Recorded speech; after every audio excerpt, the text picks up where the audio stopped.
Halo teman-teman. Kali ini gue pengen bahas sedikit tentang kaitannya dengan pengobatan anxiety ya, gangguan cemas, obat-obatannya. Eh, tapi sebelumnya yuk ikut gue dulu, kita olahraga ya, kita nge-gym. Mumpung lagi sepi, kita latihan dulu.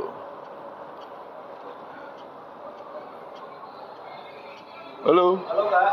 kartu gue di sini kan ya? Ada. Ada, ya udah terus itu aja. Ya, Oke. ya. Rame ya. Ada yang taekwondo loh.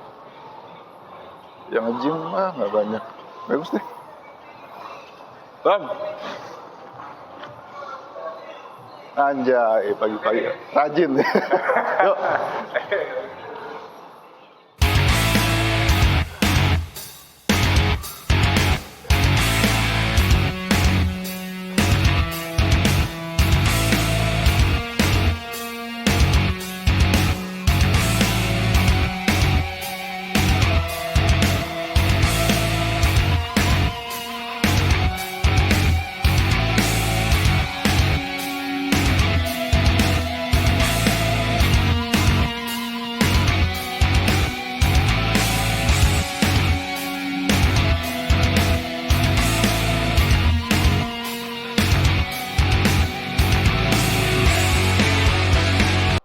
Halo semuanya, balik lagi ya.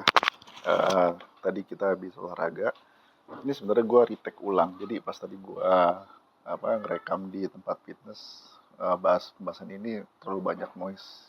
Gue denger berisik, ya udahlah. Gue coba take ulang lagi aja. Jadi singkatnya begini ya. Belakangan itu gue sering dapat komen atau mungkin pertanyaan berkaitan dengan lepas obat. Cara lepas obat gimana? Gini sih sebenarnya sih ya. Ini gue ngeliat eh, umumnya, dan ini juga gue alamin dulu, orang yang mau lepas obat itu karena dua perkaranya. Satu, dia memang udah bosen, dia udah nggak mau berobat ya, karena beberapa alasan. Yang paling utama sih karena takut ketergantungan ya, takut ketergantungan, takut apa sih, ginjalnya bermasalah, liver bermasalah, karena ada omongan-omongan, oh terlalu sering minum obat ntar lu nya malah nggak sehat lo, ginjal lu bermasalah lo, dan lain-lain ya. Nah yang kedua itu kaitannya dengan adanya ketergantungan terhadap obat. Nah ini gue bahas yang pertama dulu ya. Pertama, lu pengen lepas dari obat karena takut misalkan itu mempengaruhi ginjal sama liver lu. Sebenarnya sih kalau kita ngomongin bahayaan mana ya, lebih bahaya mana kamu konsumsi obat terus menerus tanpa berhenti, atau mungkin kamu makan makanan sembarangan. Kalau gua sih lebih percaya lu jajan sembarangan, lu makan sembarangan, terlalu banyak minum yang manis dan lain-lain, itu udah cukup merusak organ tubuh lu sendiri, kayak liver sama ginjal. Lu coba cari aja deh ya, orang itu biasanya tuh masuk rumah sakit gangguan liver sama ginjal tuh karena minum obat tiap hari, atau banyak makanan-makanan yang sebenarnya nggak bagus ya. Mungkin banyak zat warna, mungkin dia terlalu banyak lemaknya, terlalu banyak gula ke badannya, tanpa diiringin dia konsumsi air putih yang normal ya. Jadi sebenarnya kalau menurut gua, minum obat itu nggak jadi isu, jadi kesehatan lu selama lu jaga juga kesehatan lu. Yang paling simpel tuh apa, ya udah lu minum normal aja, sesuai dengan anjuran. Misalkan sehari itu orang itu bisa minum 2 liter air putih ya, bukan lu minum 2 liter tuh isinya tuh air sama gula, air yang ada rasanya, enggak, utamain tuh air putih ya. Terus orang yang pengen lepas obat karena dia apa ya, bosen berobat. Bosen berobatnya gimana? Oh bosen berobatnya, aduh kok gue nggak sembuh sembuh atau apa. Yang paling simpel gini aja sih bro ya, kalau kamu itu pengen lepas dari obat, coba tanya ke diri masing-masing ya, lu tuh udah sembuh atau belum sih ya. Selama lu jalanin pengobatan, apa yang dulu lakuin? Cuma minum obat antidepresan, minum penenang, terus apa yang lakuin? Oh ngerasa ngantuk, tidur tidur tidur, bangun pagi lu nggak ngelakuin apa-apa, cuman oh ntar makan siang nih, ntar makan malam, waktu minum obat minum lagi, tidur lagi, pala puyeng gitu. Nggak gitu caranya bos. Obat itu ya, either itu obat penenang sama antidepresan, itu kan tujuannya kan untuk normalin lagi nih sistem di otak kita. Neurotransmitter kita kan serotonin lah, kita ngomongin serotonin ya. Jadi kita nggak kena panic attack, cemas kita berkurang, psikosomatik kita yang dikejar fisik juga berkurang jauh. Tujuannya apa sih? Ketika badan lu udah tenang, ya, lu bisa kegiatan normal bos. Lu bisa sekolah, lu kuliah, lu kerja, lu bersosialisasi, lu olahraga, cari pacar kayak ngapain kayak, ya. Bukan lo minum obat ngejedak tidur, terus nganggur. Itu bukan normal. Itu lu cuma memperpanjang durasi pengobatan sama durasi masalah lu doang. Lebih parah lagi, obat itu belum paripurna di tubuh lu, ya. Lu udah ngerasa bosen berobat, lu berhenti. Jadinya apa? Withdrawal ke badan. Itu yang gue alamin dulu 2017. 1,5 bulan nih gue berobat ya. Mungkin udah pernah gue bahas di video-video sebelumnya. 1,5 bulan gue berobat, terus gue ngerasa nih ya, karena memang juga ada miskomunikasi gue dengan dokter gitu. Ah yaudahlah, gue lepas minum obat lah, badan gue udah enak. Terus apa yang kejadiannya? Withdrawal lagi, withdrawal. Gue minum obat lagi, ulang dari awal lagi. Gue ngerasa gak enak. Akhirnya gue gak mau minum obat. Mikir, gue bisa istirahat aja nih. Ntar juga sembuh sendiri. Terus apa? 1,5 tahun gue nganggur. Gak punya hidup. Duit gak ada. Jadi beban orang tua, jadi beban keluarga. Oke gitu loh. Kagak kan? Jadi ya, pesan gue untuk yang ini ya, yang pengen cepat buru-buru kelar berobat ya, tanyain diri lu sendiri deh, lu udah siap belum pas obat. Jangan lu ntar konsultasi ke dokter, lu bikin berita palsu nih. Iya dok, saya udah enak nih badannya nih, ini segala macam ya kan. Padahal sebenarnya enggak, lu cuma ngejedok doang gitu, nggak ngapa-ngapain. Akhirnya sama dokter, ya udah kalau itu kamu gak usah minum obat lagi, jereng. Sama aja dong ya kan, makin panjang lagi kasus lu. Ya, jadi teman-teman pastiin dulu ya, apa yang bisa kalian lakuin, jalanin. Atau katakanlah gini ya, paling paling buruknya deh gitu, kalian mesti berobat dalam waktu yang lama, atau yang the worst case-nya tuh kalian mesti berobat sampai seumur hidup ya. Tapi dengan berobat itu kalian bisa dapetin kehidupan normal. Kalau gua sih ya, ini mungkin teman-teman banyak yang nggak setuju, cuman nih kalau gua waktu itu, andai kata gua harus minum obat seumur hidup tapi bisa ngebantu gue jalani hidup hari-hari dengan normal kayak orang-orang lain, gue nggak masalah bro minum obat sampai seumur hidup malahan. Untungnya kan enggak ya, untungnya gue cuma 1,5 tahun, tapi di mindset gue kayak gitu.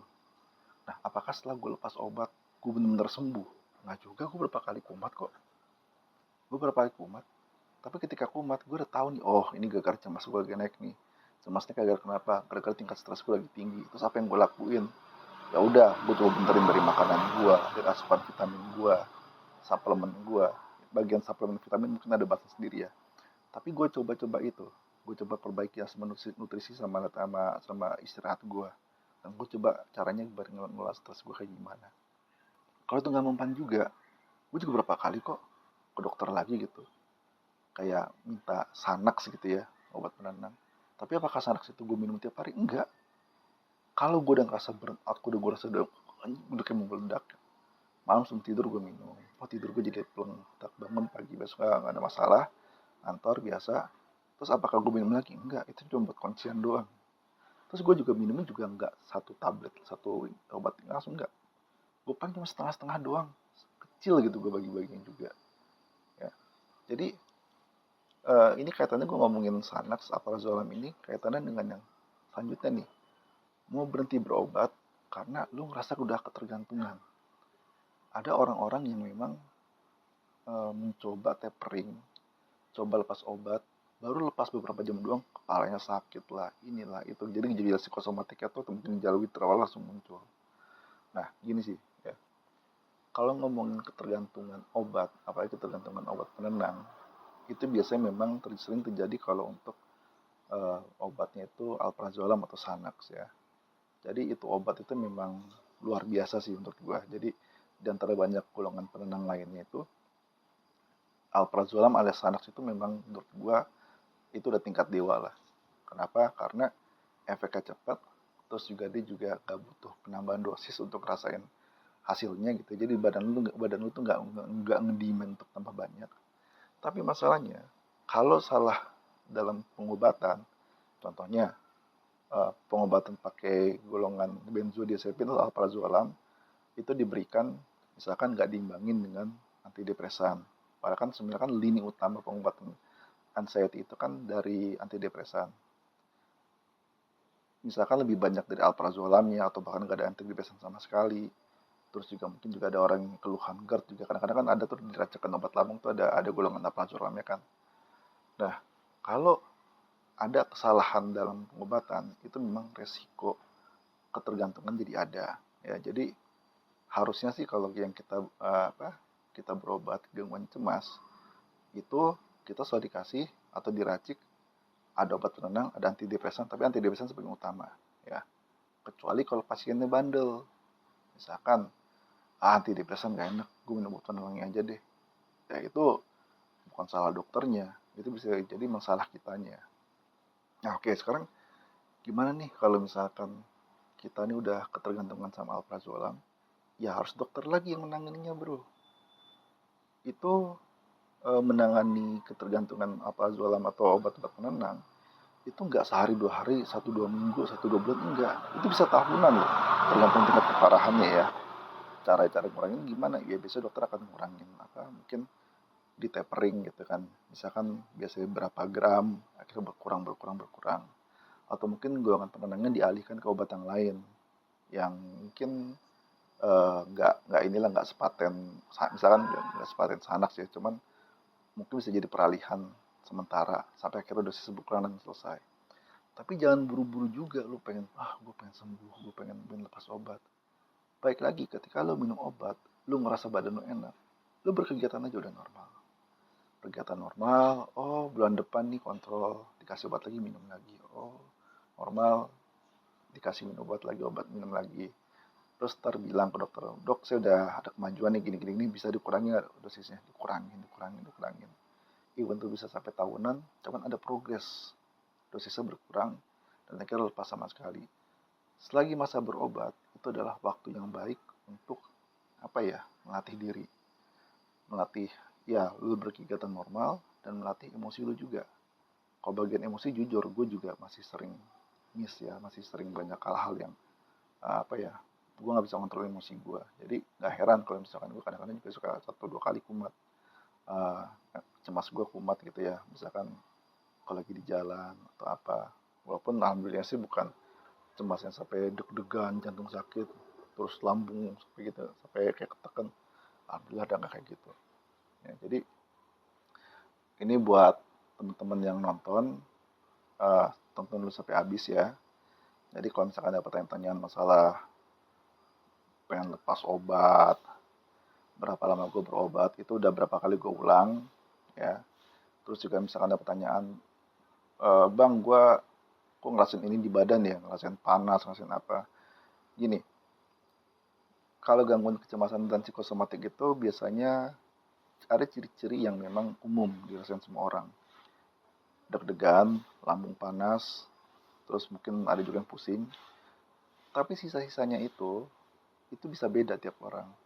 Karena gue pernah bilang juga bahwa setiap orang itu adalah unik, maka juga gejala-gejala psikosomatik itu bisa jadi ada yang berbeda. Orang lain mungkin dominan di lambung, tapi kalau gue ngerasain dominan di rasa nggak enak di jantung. Sampai beberapa kali gue masuk IGD. Ya. Ada orang yang ngerasain kayak sensasi panas, kayak bakar terus langsung hilang. Mungkin gue juga pernah ngalamin, cuman gue nggak gitu ingat karena cuma sebentar doang. Cuman awal-awal pas lagi gangguan cemas itu lagi muncul. Cuman pas kedepannya sudah nggak ada yang kayak gitu. Ya, jadi sekian dari gue dulu, dari gue segini dulu aja ya. Nanti mungkin kalau ada pertanyaan-pertanyaan silakan tanyain, bakal gue jawab. Cuman kalau bisa jangan nanyain gue dosis seberapa, berhenti berobat, berapa lama pengobatan, dan dia ngerasain terus misalkan ada pertanyaan kayak ngerasain gue ini ya kok ngerasa ABCD gitu ya. Baik lagi tuh gue bukan yang nggak mau jawab, cuman bukan ranah gue bukan dokter. Even dokter sekalipun itu baru bisa ngasih penilaian ketika observasi langsung, bukan cuman denger dari video atau mungkin dari tulisan-tulisan doang. Enggak, itu mesti ada observasi langsung. Jadi gue selalu menyarankan konsultasi dulu ke dokter, karena dia yang bisa ngecek langsung. Ya, ya oke kalau gitu kita ketemu lagi dalam pembahasan selanjutnya ya. Mungkin ke depan gue mau membahas tentang vitamin dan suplemen yang bisa support untuk gangguan cemas, tapi baik lagi ini bukan pengobatan, hanya sebagai support doang. Ya. Oke, segini dulu. Sampai ketemu lagi nanti.